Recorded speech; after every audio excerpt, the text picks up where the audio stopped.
बिस्मिल्लाहिर्रहमानिर्रहीम। अस्सलामु अलैकुम डियर स्टूडेंट्स। आज हम चैप्टर 2 में कुलयन स्टडी करेंगे। कुलयन मीन टकराना। बच्चों, कुलयन दो तरह की होती है। एक हमारे पास है इलास्टिक कुलयन और सेकंड वन हमारे पास है इन इलास्टिक कुलयन। इलास्टिक कुलयन वो होती है जिसमें kinetic energy before and after collision conserve रहती है और मोमेंटम भी कंजर्व रहता है। फॉर एग्जांपल, आप एक हार्ड बॉल को एक मार्बल फ्लोर के ऊपर ड्रॉप करते हैं, then after collision it will rebounce back nearly initial height. A small amount of energy is lost in this collision. तो बहुत ही थोड़ी एनर्जी का इसमें लॉस होता है। तो ये हमारे पास नियरली इलास्टिक कुलयन है। वैसे भी इलास्टिक कुलयन स्टूडेंट्स एक आइडियल केस है। इन इलास्टिक कुलयन वो होती है जिसमें काइनेटिक एनर्जी कंजर्व नहीं रहती और मोमेंटम कंजर्व रहता है। स्टूडेंट्स, आपने एक बात और याद रखनी है, तमाम किस्म की कुलयंस में टोटल एनर्जी कंजर्व रहती है, लेकिन इन इलास्टिक कुलयन में काइनेटिक एनर्जी कंजर्व नहीं रहती, लेकिन टोटल एनर्जी कंजर्व रहती है और मोमेंटम भी कंजर्व होता है। फॉर एग्जांपल, आप एक बॉल को एक सैंडी फ्लोर पे या एक मडी फ्लोर के ऊपर ड्रॉप करते हैं, देन कुलयन के बाद it will not rebounce back with initial height.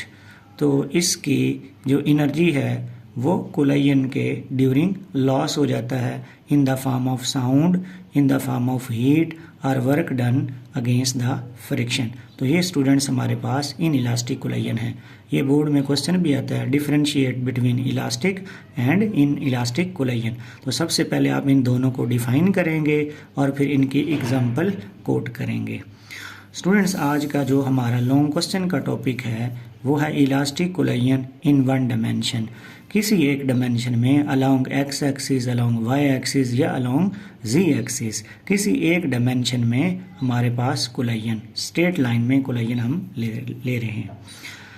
तो इलास्टिक कुलयन आप स्टूडेंट जानते हैं कि जिसमें मोमेंटम भी कंजर्व रहता है और काइनेटिक एनर्जी भी कंजर्व रहती है। तो स्टूडेंट्स, हम इसी कॉन्सेप्ट को यूज़ करते हुए इस कुलयन को डिस्कस करेंगे। सपोज करें कि हमारे पास सिस्टम है टू बॉल्स का। First ball having mass m1 moving with velocity v1 in a straight line and second ball having mass m1 moving with velocity second ball having mass m2 moving with velocity v2 before collision। Then after collision जब ये collide करते हैं तो इनकी velocities change हो जाती हैं, जिसको हमने राइट किया है m1 की वेलोसिटी हो जाती है v1 प्राइम और m2 की वेलोसिटी हो जाती है v2 प्राइम आफ्टर कुलयन। तो स्टूडेंट्स, कंजर्वेशन ऑफ मोमेंटम, जितना कुलयन से पहले मोमेंटम है उतना ही कुलयन के बाद मोमेंटम होगा। तो फर्स्ट बॉल का बिफोर कुलयन मोमेंटम क्या बनेगा? m1 v1, m1 v1 और सेकंड बॉल का m2 v2 बिफोर कुलयन। तो स्टूडेंट्स, टोटल मोमेंटम हमारे पास क्या बनेगा before collision? m1 v1 plus m2 v2, m1 v1 plus m2 v2। Similarly हमारे पास आफ्टर कुलयन मोमेंटम क्या बनेगा? फर्स्ट बॉल का m1 v1, सेकंड बॉल का m2 v2 prime, m1 v1 prime, m2 v2 prime. तो टोटल मोमेंटम आफ्टर कुलयन हमारे पास क्या आएगा? m1 v1 prime plus m2 v2 prime. यहाँ पे हम स्टूडेंट्स क्या करेंगे कि जो m1 वाली टर्म है, m1 राइट साइड पे, इसको दूसरी तरफ लाएंगे तो ये हो जाएगा माइनस m1 v1 प्राइम, और v2 वाली जो टर्म है उसको हम राइट साइड पे ले जाएंगे तो ये बन जाएगी माइनस m2 v2। ठीक है, तो लेफ्ट साइड पे हमारे पास क्या कॉमन है? m1। तो बाकी remaining amount v1 minus v1 prime. Right side पे हमारे पास क्या कॉमन है? m2, तो ये आ जाएगा v2 प्राइम माइनस v2। तो ये इक्वेशन 1। अब हम यूज़ करेंगे concept conservation of kinetic energy. तो बिफोर कुलयन हमारे पास इसकी काइनेटिक एनर्जी क्या बनेगी? स्टूडेंट्स आप जानते हैं काइनेटिक एनर्जी क्या होती है, हाफ mv²। तो हम जस्ट क्या करेंगे, इस अमाउंट के साथ क्या लगाएंगे, हाफ, और v के ऊपर स्क्वायर। तो ये हमारे पास क्या बनेगा, हाफ m1v1²। सिमिलरली इसके साथ भी क्या लगाएंगे, हाफ m2v2²। तो ये टोटल काइनेटिक एनर्जी है बिफोर कुलयन। तो हम स्टूडेंट्स यहाँ पे राइट करेंगे half m1v1² plus half m2v2²। Then after collision हमारे पास क्या बनेगा स्टूडेंट्स, सिमिलरली यहाँ पे हाफ लगाएंगे तो ये हमारे पास बन जाएगा m1v1'² and this term will be half m2v2'²। तो ये हमारे पास काइनेटिक एनर्जी आफ्टर कुलयन। तो इसको राइट करेंगे half m1v1'² plus half m2v2'²। इस टर्म को हम अरेंजमेंट करेंगे स्टूडेंट्स उसी तरह से कि हमारे पास जो हाफ m1v1'² वाली टर्म है इसको हम दूसरी तरफ ले जाएंगे और हाफ m2v2² को हम राइट साइड पे ले जाएंगे। तो ये हमारे पास इस तरह से आ जाएगा half m1v1² minus half m1v1'² is equal to half m2v2'² minus half m2v2²। Left side से हम क्या करेंगे, हाफ कॉमन लेंगे, इसी तरह राइट साइड से भी हम हाफ कॉमन लेंगे और ये कैंसिल हो जाएंगे। पीछे हमारे पास टर्म बची m1v1² minus m1v1'² is equal to m2v2'² minus m2v2²।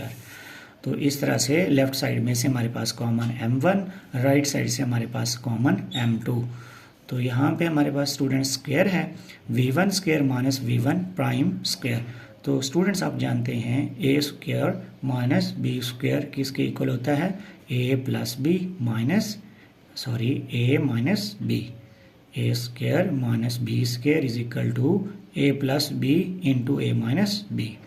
तो हम एक दफ़ा प्लस में लिखेंगे, एक दफ़ा माइनस में लिखेंगे, v1 plus v1 prime v1 minus v1 prime is equal to m2v2 prime plus v2 into v2 prime minus v2। ये जो इक्वेशन 2 है इसको हम इक्वेशन 1 पे डिवाइड करेंगे। इक्वेशन 1 हमारे पास ये m1v1 minus v1 prime is equal to m2 into v2 prime minus v2। Left side को लेफ्ट साइड पे डिवाइड करेंगे, राइट को राइट पे डिवाइड करेंगे। तो इस तरह से हमारे पास स्टूडेंट्स ये टर्म बन जाएंगी m1 over v1 minus v1 prime ये टर्म, और ये टर्म हमारे पास कैंसिल हो जाएगी। m1 से m1 cancel, v1 minus v1 prime से कैंसिल, m2 m2 से कैंसिल। तो ये हमारे पास आ जाएगा v2 prime minus v2 prime minus v2 cancel. हमारे पास टर्म ये प्लस वाली टर्म और ये प्लस वाली टर्म हमारे पास बचेंगी। तो v1 plus v1 prime is equal to v2 prime plus v2। तो हम क्या करेंगे, जो v2 है इसको दूसरी तरफ में लाएंगे और v1 प्राइम को राइट साइड पे ले जाएंगे। तो ये हमारे पास बन गया v1 minus v2 is equal to, यहाँ से हम माइनस कॉमन लेंगे तो बच्चों जो नेगेटिव है वो पॉजिटिव हो जाएगा, जो पॉजिटिव है वो नेगेटिव हो जाएगा। यहाँ पे negative value minus v1 prime है तो माइनस कॉमन लेने से ये पॉजिटिव हो जाएगी और v2 प्राइम नेगेटिव हो जाएगी। तो इस तरह से हमारे पास ये क्या चीज़ है, velocity of first ball relative to second ball. Similarly after collision ये हमारे पास क्या है, velocity of first ball relative to second ball. या हम ये कह सकते हैं कि v1 माइनस v2 किसके इक्वल है, वेलोसिटी ऑफ अप्रोच, और ये हमारे पास v1 prime minus v2 prime क्या है, वेलोसिटी ऑफ सेपरेशन। स्टूडेंट्स हमारे पास ये क्वेश्चन इस तरह से भी बोर्ड में आ जाता है कि discuss elastic collision in one dimension, या ये भी स्टेटमेंट लिख लेता है कि velocity of approach is equal to velocity of separation. तो कोई भी इस तरह से टर्म वो यूज़ कर सकता है। Thank you so much.